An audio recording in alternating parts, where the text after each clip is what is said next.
Charles Lindbergh was more than a man, he was an idea. In 1927, he flew a plane, alone, across the Atlantic Ocean. It was a feat of courage and skill that captured the world's imagination. He wasn't just a pilot. He was the Lone Eagle, a symbol of American individualism and modern possibility. He was handsome, quiet, and brave, and he married Anne Morrow, a smart and talented woman from a prominent family. They were America's royal couple. They represented everything that seemed good and right about the country. Their fame was immense. It was a new kind of fame, fueled by radio and newsreels and mass circulation newspapers. People couldn't get enough of them, like where they went, what they did, what they wore. Every detail was news. When their first child, Charles Jr., was born in 1930, the public's obsession reached a new peak. He was the eaglet, a prince born to American royalty.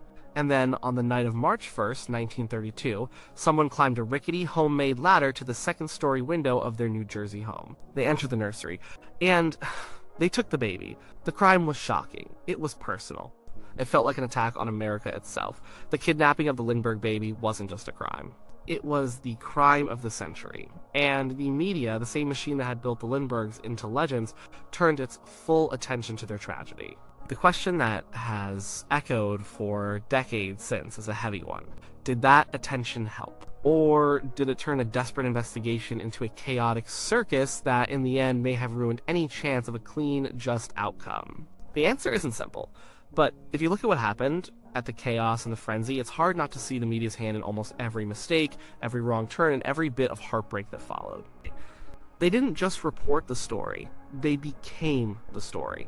The morning after the kidnapping, the world descended on Hopewell, New Jersey.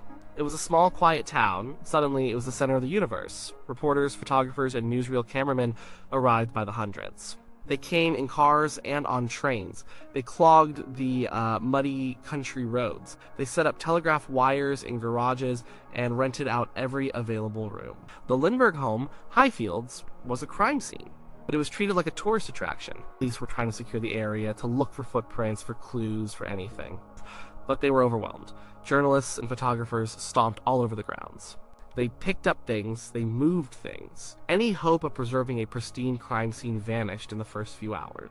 The ladder the kidnapper used was a key piece of evidence. It was handled by reporters. It was photographed from every angle. Its description was printed in every newspaper in the country. This wasn't just sloppy, it was dangerous. It told the kidnapper exactly what the police had. It also gave potential hoaxers and con artists the details they needed to sound credible. The initial police response was flawed, there's no doubt about it. The New Jersey State Police, led by Colonel H. Norman Schwarzkopf, father of the Gulf War general, were not equipped to handle a case of this magnitude. The jurisdictional squabbles with local police created confusion, but the media presence made a difficult job impossible. Investigators couldn't speak to each other without a reporter listening in. They couldn't pursue a lead without a caravan of press cars following them. The pressure was immense and immediate. The public demanded answers, and the media was there to amplify that demand every second of every day. A ransom note was found on the nursery windowsill. It was poorly written, with strange grammar and spelling. It demanded $50,000. The police wanted to keep the contents of the note secret. It contained unique phrases and a strange symbol too, interlocking blue circles with a red circle in the middle. This symbol was a signature. It was the one thing besides the handwriting that could prove they were dealing with the real kidnapper. But secrecy was impossible. Within days, the note's contents, or at least inaccurate versions of them, were leaked to the press. Newspapers printed facsimiles of the strange symbol.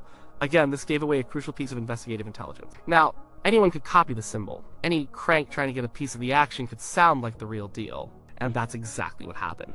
The investigation was flooded with letters and calls from people claiming to be the kidnapper, all using information they'd read in the paper. The police had to chase down every one of these leads, wasting thousands of man-hours, all while the real trail was growing cold. Lindbergh himself was in an impossible position. He was a private man forced to live his deepest personal trauma on a public stage. He was wary of the police. He worried that a heavy-handed police approach would endanger his son. He believed the kidnappers were professionals who would keep their word if the ransom was paid. So, he made a fateful decision. He decided to take control of the investigation himself. And to do that, he needed the media. He used the newspapers to communicate directly with the kidnappers. He placed ads in the personal columns, signaling his willingness to negotiate. He thought he could use the press as a tool, to bend it to his will. He didn't understand that the press was a beast that could not be controlled. By using the media, he legitimized its role in the case. He turned the investigation into a public conversation, inviting everyone to participate. And participate they did. The media's constant, breathless coverage created an environment where anyone with a theory, a tip, or an angle could get their 15 minutes of fame. As mobsters like Al Capone offered to help from his jail cell, a story that generated countless headlines but no actual leads. Every psychic, dowser, and amateur detective in the country had an opinion, and the papers were happy to print them. The public was fed a daily diet of speculation, rumor, and outright fantasy. One day the baby was in Mexico. The next, he was on a boat to Europe. He was the victim of a local gang. He was taken by organized crime. It was an inside job involving the household staff. These theories weren't harmless. They sowed confusion. They created a fog of misinformation that made it impossible to see the real clues. They also put innocent people under a cloud of suspicion. Violet Sharp, a maid in the Morrow household, was questioned relentlessly by police. She was nervous and gave contradictory statements. The press got wind of this and painted her as a key suspect. Hounded by reporters and terrified of further police interrogation, she committed suicide by drinking poison. It was later determined she had nothing to do with the crime. She was a casualty of the circus. Perhaps the most bizarre and damaging sideshow was the one starring a man named John F. Condon. He was a 72-year-old retired schoolteacher from the Bronx. He was obsessed with the case, like millions of others. He wrote a letter to his local paper, the Bronx Home News, offering to act as an intermediary and putting up $1,000 of his own money to help. To everyone's surprise, the kidnappers responded. Through a series of newspaper ads, they designated Condon, who used the codename Jafsy, as their go-between. Suddenly, this eccentric old man was at the center of the biggest story in the world, and he loved it. Condon held daily press conferences on his front porch. He gave detailed, dramatic accounts of his secret meetings with a man who called himself John in dark cemeteries. He became a celebrity. The media chronicled his every move. Was this the best way to handle a delicate hostage negotiation? To have the intermediary giving interviews and posing for photos? Of course not. It was insane. Lindbergh, in his desperation, put his trust in Condon. On the night of April 2nd, 1932, Condon handed over the $50,000 ransom to John in St. Raymond's Cemetery. In exchange, he was given a note saying the baby could be found on a boat named Nellie near Martha's Vineyard. It was a lie. A massive, frantic search found no boat and no baby. The hope that had been so publicly built up by the Jafsy saga was cruelly shattered. The kidnapper had the money, and Lindbergh still didn't have his son. The entire Jafsy episode, played out on the front pages of newspapers, was a disaster. The publicity likely made the kidnapper more cautious, more paranoid. It turned a covert transaction into a public spectacle, possibly sealing the child's fate. If the child was even still alive at that point. On May 12, 1932, about 6 weeks after the ransom was paid, the baby's body was found. A truck driver pulled over to the side of a road just a few miles from the Lindbergh home and saw a small, decomposed body in the woods. It was Charles Lindbergh Jr. He had been killed by a massive blow to the head, likely on the night of the kidnapping. The entire public negotiation, the ransom payment, the Jafsy Circus, it had all been for nothing. The child was probably dead before the first newspaper hit the stands. The discovery of the body didn't end the media frenzy. It intensified it. The grief of the Lindberghs was dissected and sold as news. The investigation now became a manhunt, and the press was right there, looking over the shoulder of law enforcement, second-guessing every move. The key to breaking the case was the ransom money. The bills were gold certificates, which were soon to be taken out of circulation by the Roosevelt administration. The Treasury Department recorded the serial numbers of every bill. A massive effort was underway to track them. For over 2 years, the trail was cold. A few bills popped up here and there, but not enough to form a pattern. The police and the FBI worked patiently, quietly. It was the one part of the investigation that was largely free from media interference. It was methodical, unglamorous police work.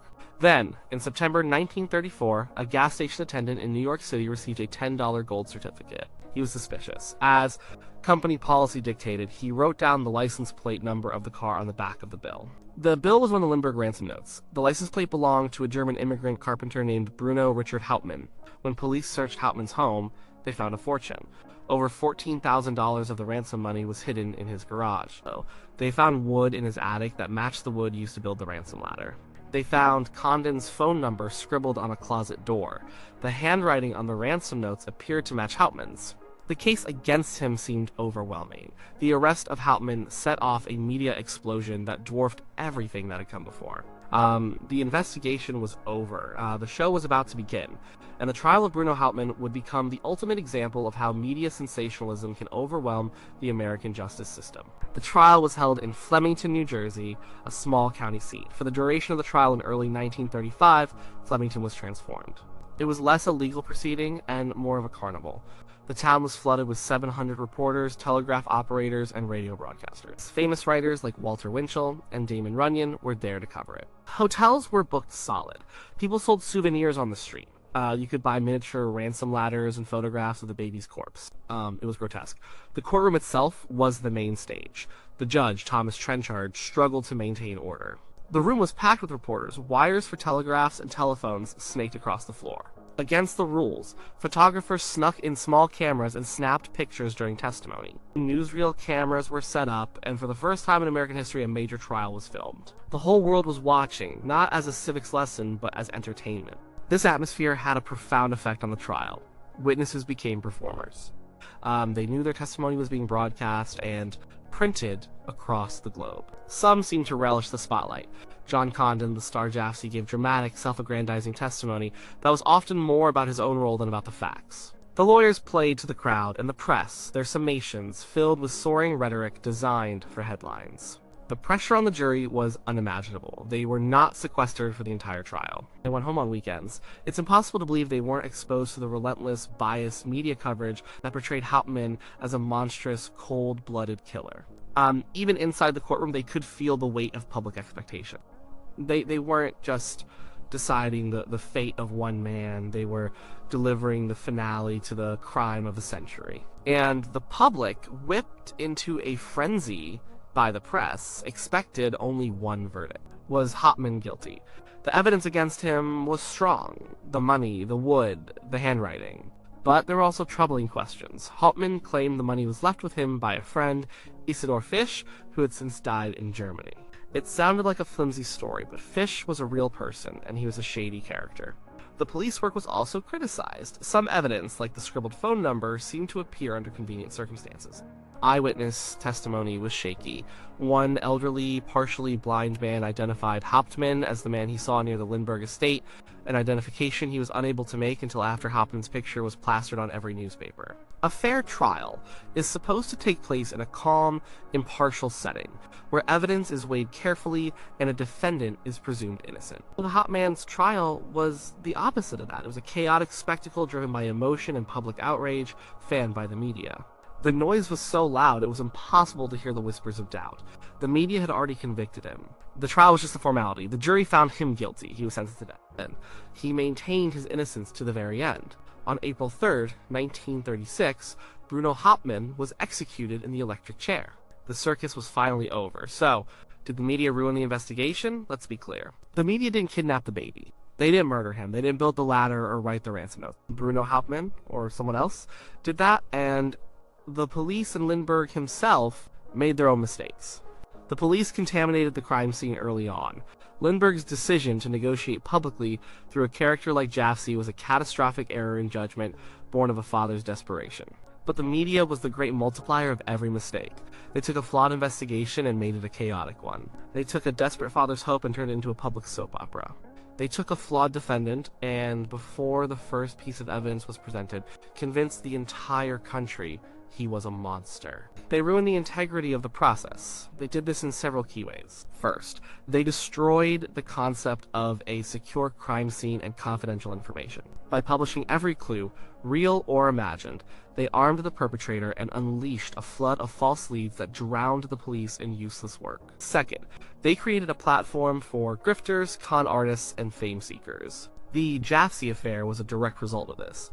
Without the newspapers to publish his letters and amplify his bizarre press conferences, John Condon would have remained an eccentric old man in the Bronx. Instead, he became a central figure, derailing the negotiations and possibly the entire investigation. Third, they generated a climate of such intense pressure and public emotion that rational thought became secondary to sensationalism. This led to the hounding of innocent people like Violet Sharp. It created a demand for a simple story with a clear villain, even if the facts were messy. And finally, and perhaps most importantly, they made a fair trial for Bruno Hauptmann impossible.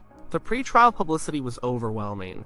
The carnival atmosphere in Flemington made a mockery of the solemnity of the judicial process. A jury is supposed to be a blank slate, but the Hauptmann jury walked into a courtroom that had been pre-programmed for a guilty verdict by 2 years of relentless, one-sided media coverage. Whether Hauptmann was truly guilty or not, the process that convicted him was deeply and irrevocably tainted. The legacy of the Lindbergh case is complex. It led to the Lindbergh Law making kidnapping a federal crime, and it led to a massive backlash against the press.